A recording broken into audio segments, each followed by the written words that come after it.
राष्ट्रपति रामनाथ कोविंद ने कहा कि बिहार लोकतंत्र की धरती है। यहाँ वैशाली में लोकतंत्र फला फूला। इस धरती पर नालंदा, विक्रमशिला जैसे शिक्षण संस्थान थे, तो यहाँ आर्यभट्ट व चाणक्य हुए। इस परंपरा को आगे बढ़ाने की जिम्मेदारी अब बिहार के लोगों की ही है। बिहार विधानसभा के शताब्दी वर्ष समारोह में प्रमुख रूप से उपस्थित राज्यपाल श्री फागू चौहान जी, मुख्यमंत्री श्री नीतीश कुमार जी, विधान परिषद के सभापति श्री अवधेश नारायण सिंह जी, विधानसभा के अध्यक्ष श्री विजय कुमार सिन्हा जी, उप मुख्यमंत्री श्री तारकिशोर प्रसाद जी, उप मुख्यमंत्री श्रीमती रेणु देवी जी, उपस्थित सभी विधायकगण व पूर्व विधायकगण, सांसदगण व पूर्व सांसदगण, बिहार से जुड़े प्रमुख जनसेवकगण, गणमान्य अतिथियों, देवी और सज्जनों, मुख्यमंत्री जी जब मुझे बिहारी राष्ट्रपति के रूप में संबोधित कर रहे थे तो मैं अंदर से, हृदय से गदगद महसूस कर रहा था। और गदगद इसलिए महसूस कर रहा था कि इस देश के प्रथम राष्ट्रपति राजेंद्र बाबू और इसी बिहार की धरती के राज्यपाल बनकर के गए राज्यपाल थे। बाद में वो राष्ट्रपति बने, डॉक्टर जाकिर हुसैन साहब। उन्होंने जो विरासत छोड़ी है उस विरासत को आगे बढ़ाने का दायित्व तो मुझे मिला। और सचमुच में जब मैं बिहार आता हूं तो मुझे लगता है कि मैं अपने घर में आया हूं। कभी कभी लोग हमारे सचिवालय में ये सवाल कर देते हैं कि बिहार सरकार का निमंत्रण हो या बिहार का अन्य कोई निमंत्रण हो तो आप कभी टाल मटोल नहीं करते। तो मुझे लगता है कि मैं कहता हूं कि बिहार से कुछ मेरा एक राज्यपाल का ही नाता नहीं है, बल्कि कुछ और भी नाता है। और वो नाते को मैं ढूंढता रहता हूं और जिसको कभी कभी मुख्यमंत्री जी उसका उल्लेख कर देते हैं। भगवान बुद्ध को जो ज्ञान प्राप्ति यहाँ पर हुई इस धरती पर, और उन्होंने जो एक हम सबको एक पद्धति दी है, विपश्यना पद्धति, उस कार्य में भी मैं थोड़ा बहुत कह सकता हूँ कि मेरा योगदान रहा और उसको मुख्यमंत्री जी ने आगे बढ़ाया। मैं इसके लिए आज मुख्यमंत्री जी को हृदय से मैं उनका धन्यवाद भी देता हूँ। देवी और सज्जनों, बिहार हमेशा इतिहास रचता है। आज एक इतिहास रचा गया। इतिहास 100 वर्ष की विधानसभा के कार्यकाल का आज हम उत्सव मना रहे हैं। और इसी मौके पर आज देश ने भी एक इतिहास रचा है। ठीक 1 घंटे पहले सभी देशवासियों ने मिलकर के जो हमारा 100 करोड़ का वैक्सीनेशन था उसको हम पार कर गए। बिहार की रत्न गर्भा धरती और यहाँ के स्नेही लोगों ने मुझे हमेशा बहुत आकर्षित किया है। और इसीलिए जब भी मैं बिहार आता हूँ तो मुझे एक सुखद अनुभूति होती है। बिहार में राज्यपाल के कार्यकाल के दौरान मुझे समाज के सभी वर्गों और क्षेत्रों के लोगों का भरपूर प्यार, स्नेह और सम्मान मिला। और राष्ट्रपति के रूप में भी जब भी मेरा बिहार आना हुआ है तब भी मेरे प्रति वैसे ही प्रेम और सम्मान का एहसास मुझे होता है। इसके लिए मैं बिहार के सभी निवासियों, जनसेवकों, अधिकारियों और बिहार के मुख्यमंत्री श्री नीतीश कुमार जी के प्रति आभार व्यक्त करता हूं। देवी और सज्जनों, हम सभी देशवासियों ने हाल ही में दुर्गा पूजा और दशहरा का त्योहार मनाया। इस वर्ष हम सब संयोग से 75वें स्वतंत्रता दिवस का अमृत महोत्सव भी मना रहे हैं। बिहार विधानसभा के शताब्दी वर्ष का यह समारोह सचमुच में लोकतंत्र का उत्सव है। इस अवसर पर शताब्दी स्मृति स्तंभ का शिलान्यास करके मुझे अत्यंत प्रसन्नता हुई। इस कार्यक्रम में आप सबकी उत्साहपूर्ण उपस्थिति हमारे देश में विकसित स्वस्थ संसदीय परंपरा का एक अनूठा उदाहरण है। यह बार बार कहते हुए मुझे फक्र होता है कि बिहार की धरती विश्व के प्रथम लोकतंत्र की जननी रही है। भगवान बुद्ध ने विश्व के आरंभिक गणराज्यों को प्रज्ञा तथा करुणा की शिक्षा दी थी। साथ ही उन गणराज्यों की लोकतांत्रिक व्यवस्था के आधार पर उन्होंने अपने संघ के नियम निर्धारित किए थे। संविधान सभा के अपने अंतिम भाषण में बाबा साहब डॉक्टर भीमराव अंबेडकर ने यह स्पष्ट किया था कि बौद्ध संघों के अनेक नियम आज की संसदीय प्रणाली में भी उसी रूप में विद्यमान हैं।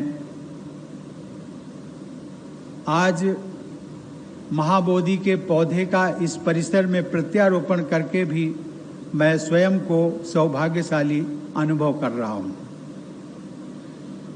देवी और सज्जनों, भगवान बुद्ध, भगवान महावीर और गुरु गोविंद सिंह जी की आध्यात्मिक धाराओं से सिंचित बिहार की धरती का मुझ पर विशेष आशीर्वाद रहा है। यहाँ राज्यपाल के रूप में जनसेवा का मुझे अवसर मिला और उसी कार्यकाल के दौरान राष्ट्रपति पद हेतु निर्वाचित होकर उस पद की संवैधानिक जिम्मेदारियों के निर्वहन का अवसर भी प्राप्त हुआ। यह प्रतिभावान लोगों की धरती है। पूरे देश को गौरवपूर्ण बनाने वाली एक महान परंपरा की स्थापना इसी धरती पर नालंदा, विक्रमशिला व औदंतपुरी जैसे विश्व स्तरीय शिक्षा केंद्रों, आर्यभट्ट जैसे वैज्ञानिक, चाणक्य यानी कौटिल्य जैसे नीति निर्माता तथा अन्य महान विभूतियों द्वारा की गई थी। आप सब उस समृद्ध विरासत के उत्तराधिकारी हैं और अब उसे आगे बढ़ाने की जिम्मेदारी आप पर और बिहार के सभी निवासियों की है। देवी और सज्जनों, बिहार की अस्मिता के लिए संघर्ष करने वाले डॉक्टर सच्चिदानंद सिन्हा के प्रयासों के परिणाम 3 चरणों में प्राप्त हुए थे। पहले चरण में बिहार व उड़ीसा को बंगाल से पृथक करने का निर्णय सन 1911 में घोषित हुआ। सन 1912 में उड़ीसा व बिहार को लेफ्टिनेंट गवर्नर के राज्य का दर्जा दिया गया और राज्य का मुख्यालय पटना में बना। सन 1913 में विधान परिषद की पहली बैठक संपन्न हुई। ये पहला चरण था। दूसरा चरण सन 1919 का गवर्नमेंट ऑफ इंडिया एक्ट अस्तित्व में आया, जो सन 1921 में प्रभावी हुआ। उस एक्ट के तहत उड़ीसा व बिहार को गवर्नर प्रोविंस अर्थात पूर्ण राज्य का दर्जा दिया गया तथा प्रांतीय विधायी परिषद में निर्वाचित सदस्यों की संख्या बढ़ाई गई। उसी वर्ष इस विधानसभा परिसर का निर्माण भी संपन्न हुआ। मतदान द्वारा चुने गए जनप्रतिनिधियों की अधिक संख्या से युक्त तथा उत्तरदायी सरकार की आरंभिक रूपरेखा वाली पहली विधानसभा परिषद की बैठक 7 फरवरी 1921 को आयोजित हुई थी। 2 चरण, अब तीसरा चरण। तीसरे चरण में सन 1935 का गवर्नमेंट ऑफ इंडिया एक्ट पारित हुआ। इस एक्ट के तहत बिहार एक अलग राज्य के रूप में स्थापित हुआ। 2 सदनों से युक्त विधायिका का गठन किया गया और अंततः डॉक्टर सच्चिदानंद सिन्हा का सपना पूरा हुआ। देवी और सज्जनों, सन 1935 के एक्ट के तहत स्वाधीनता के पहले 2 बार चुनाव हुए। उन दोनों चुनावों के बाद श्री बाबू बिहार के प्रधानमंत्री बने। स्वाधीनता के पहले और बाद के दशकों के दौरान श्री बाबू और अनुग्रह बाबू ने बिहार की राजनीति को परिभाषित किया। जब भारत की संविधान सभा द्वारा हमारे आधुनिक लोकतंत्र का नया अध्याय रचा जा रहा था, तब एक बार फिर बिहार की विभूतियों ने महत्वपूर्ण भूमिका निभाई। संविधान सभा के वरिष्ठतम सदस्य डॉक्टर सच्चिदानंद सिन्हा प्रथम अध्यक्ष के रूप में मनोनीत हुए। 11 दिसंबर 1946 के ऐतिहासिक दिन देश रत्न डॉक्टर राजेंद्र प्रसाद संविधान सभा के स्थायी अध्यक्ष चुने गए। इस पर अपनी विद्वतापूर्ण टिप्पणी करते हुए डॉक्टर सर्वपल्ली राधाकृष्णन ने संविधान सभा के अपने वक्तव्य में कहा था कि यह मात्र संयोग नहीं है कि हमारे अंतरिम अध्यक्ष डॉक्टर सच्चिदानंद सिन्हा और हमारे स्थायी अध्यक्ष डॉक्टर राजेंद्र प्रसाद दोनों ही बिहार से आते हैं। वे दोनों ही बिहार की भावना, मधुरता यानी मृदुता से ओतप्रोत हैं और यह मृदुता ही भारत की मूल भावना है। बिहार के लोगों की मधुरता को रेखांकित करते हुए डॉक्टर राधाकृष्णन ने महाभारत के एक श्लोक का उल्लेख किया था, जिसे मैं आप सबके साथ आज साझा करना चाहूँगा। उस श्लोक में कहा गया है, मृदुना दारुणम हंति, मृदुना हंति अदारुणम, न साध्यम मृदुना किंचिता, तस्मात् तीक्ष्ण तरम मृदु। अर्थात मधुर स्वभाव से कठिन स्थितियों पर विजय पाई जा सकती है। मधुर स्वभाव से सामान्य स्थितियों को बस में किया जा सकता है। मधुर स्वभाव के द्वारा कुछ भी असाध्य नहीं है, अतः मधुर स्वभाव ही सबसे प्रभावी अस्त्र होता है। देवियों और सज्जनों, संविधान सभा में डॉक्टर सच्चिदानंद सिन्हा व डॉक्टर राजेंद्र प्रसाद के अलावा श्री अनुग्रह नारायण सिन्हा, श्री कृष्ण सिन्हा, दरभंगा के महाराजा कामेश्वर सिंह, श्री जगत नारायण लाल, श्री श्यामनंदन सहाय, श्री सत्यनारायण सिन्हा, श्री जयपाल सिंह, बाबू जगजीवन राम, श्री राम नारायण सिंह और श्री ब्रजेश्वर प्रसाद जैसी बिहार की अनेक विभूतियों ने अपना बहुमूल्य योगदान दिया। सामाजिक, आर्थिक न्याय, स्वतंत्रता, समता और सौहार्द की आधारशिला पर निर्मित हमारा लोकतंत्र प्राचीन बिहार के लोकतांत्रिक मूल्यों को आधुनिक कलेवर में समेटे हुए पुष्पित व पल्लवित हो रहा है। इसका श्रेय बिहार की जनता और आप सभी निर्वाचित जनप्रतिनिधियों को जाता है। इसी प्रकार बिहार की वर्तमान विधायिका के दोनों सदनों को सुचारू रूप से संचालित करने का श्रेय विधान परिषद के सभापति श्री अवधेश नारायण सिंह जी तथा विधानसभा के अध्यक्ष श्री विजय कुमार सिन्हा जी को भी जाता है। देवियों और सज्जनों, आज से लगभग 2400 वर्ष पूर्व एक गरीब महिला जिसका नाम मोरा था, उसके पुत्र चंद्रगुप्त मौर्य को मगध का सम्राट बनाने से लेकर 1970 के दशक में ईमानदारी और उज्जवल चरित्र के प्रतीक जननायक कर्पूरी ठाकुर को मुख्यमंत्री बनाने तक इस धरती ने समता मूलक परंपरा स्थापित की है। बिहार में सामाजिक और आर्थिक बदलाव के लिए प्रयास और योगदान हेतु राज्य के सभी पूर्ववर्ती मुख्यमंत्री भी प्रशंसा के पात्र हैं। हमारे स्वाधीन गणतंत्र की स्थापना के लगभग 25 वर्ष बाद जब भारत के लोकतांत्रिक मूल्यों पर कुठाराघात हुआ, तब बिहार के ही लोकनायक जयप्रकाश नारायण जी ने लोकतंत्र के हित में देशव्यापी संघर्ष को असाधारण नेतृत्व प्रदान किया था। राज्यपाल के रूप में बिहार मंडल के दोनों सदनों के समवेत अधिवेशन को मुझे 3 बार संबोधित करने का सुयोग प्राप्त हुआ था। बिहार में सुशासन तथा न्याय के साथ विकास की दिशा में जन कल्याण एवं समग्र विकास के कार्यक्रमों को आगे बढ़ाया गया है। यह तथ्य सराहनीय है कि विगत 4 वर्षों में बिहार के स्टेट जीडीपी में प्रभावशाली वृद्धि हुई है। देवियों और सज्जनों, बिहार में जन सेवा की समता मूलक परंपरा को आगे बढ़ाते हुए श्री नीतीश कुमार जी ने स्वाधीनता के बाद सबसे लंबे समय तक मुख्यमंत्री पद के निर्वहन का कीर्तिमान स्थापित किया है। उनका सहयोग मुझे बिहार के राज्यपाल के रूप में भी मिला और भारत के राष्ट्रपति के रूप में भी मिलता रहा है। देवियों और सज्जनों, सन 1921 की विधानसभा के अपने संबोधन में गवर्नर लॉर्ड सिन्हा ने कहा था कि मादक पदार्थों अथवा मदिरा के उत्पादन तथा बिक्री पर रोक लगाने के लिए कोई सुनिश्चित नीति होनी चाहिए।